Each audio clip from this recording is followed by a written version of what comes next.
রমজান এসেছে, কিন্তু আপনি কি জানেন প্রতিদিন কিভাবে ফজর থেকে তাহাজ্জুদ পর্যন্ত আমল করলে এই মাসের বরকত সর্বোচ্চ পাবেন? Subscribe to my channel.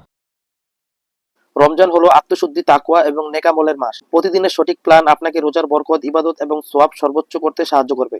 প্রথমে শুরু করুন ফজরের নামাজ দিয়ে। ফজরের আগে সেহরি খাওয়া, পানি পান এবং দোয়া করা শরীর ও আত্মার জন্য বরকত। ফজরের পর কিছু সময় কোরআন পাঠ করুন।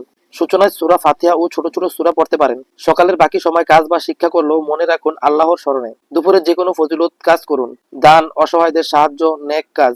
যেহেতু রোজা মানসিক নিয়ন্ত্রণ শেখায়, দিনভর গীবত, মিথ্যা বা ঝগড়া থেকে বিরত থাকুন। যদি সম্ভব হয় আসরের পর কিছু নফল নামাজ পড়ুন। এটি আপনার আত্মিক শক্তি বাড়ায় এবং দিনভর রোজার ক্লান্তি কমায়। মাগরিবের পর ইফতারি করুন, সংযমে খাবার নিন এবং সাথে দোয়া পড়ুন। ইশার পর রাতের নামাজের অংশ নিন। রাতের বিশেষ আমল হলো তাহাজ্জুদ। রাতে কিছুটা সময় আল্লাহর স্মরণে দিন, দোয়া ও কোরআন পাঠ করুন।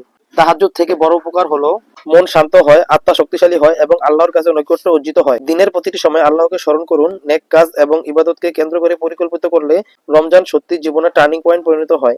এমন প্রতিদিনের রুটিন শরীর সুস্থ, মন শান্ত এবং আত্মা পরিশুদ্ধ থাকে। সুতরাং ফজর থেকে তাহাজ্জুদ প্রতিদিনের পরিকল্পনা মেনে চলুন, বরকত বাড়ান এবং রমজানকে সঠিকভাবে জীবন পরিবর্তনের মাস বানান।